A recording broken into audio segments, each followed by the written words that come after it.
Sherlock Holmes receives a cipher message from Fred Porlock, a pseudonymous agent of Professor Moriarty.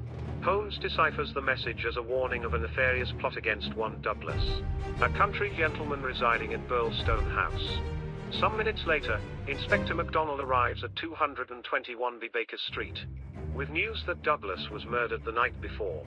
The three men travel to Birlstone House to investigate. After interviewing Cecil Barker, a frequent guest at Birlstone House, and the man who discovered the body, they agree that suicide is out of the question, and that someone from outside the house committed the murder. Barker explains that Douglas married after arriving in England 5 years earlier. Barker believes a secret society of men pursued Douglas, and that he retreated to rural England out of fear for his life. Mrs. Douglas said her husband mentioned something called the Valley of Fear. Holmes learns that the housekeeper heard a sound, as if of a door slamming, half an hour before the alarm. Holmes believes that this sound was the fatal shot.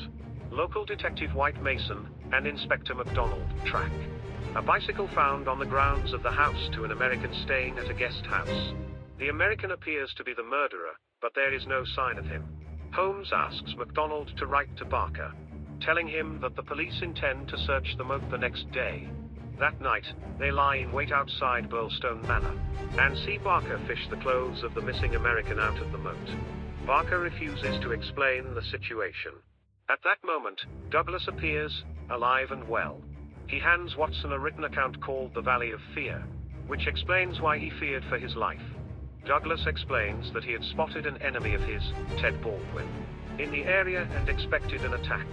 When Baldwin attempted to shoot Douglas in his study, Douglas grabbed the gun and, in the struggle, Baldwin was shot in the face.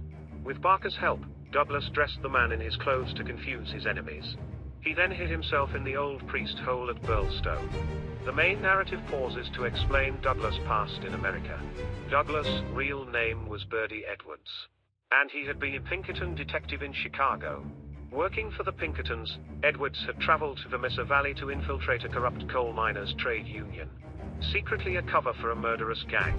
After Edwards brought the gang to justice, the criminals attempted to kill him. Hounded, Douglas ran to England, where he met and married his second wife. Holmes urges Douglas to leave England. Douglas takes this advice, but, shortly after, Holmes learns from Barker that Douglas was lost overboard on the ship to Africa. Holmes believes Moriarty was responsible for ending Douglas' life, and he swears to bring Moriarty down.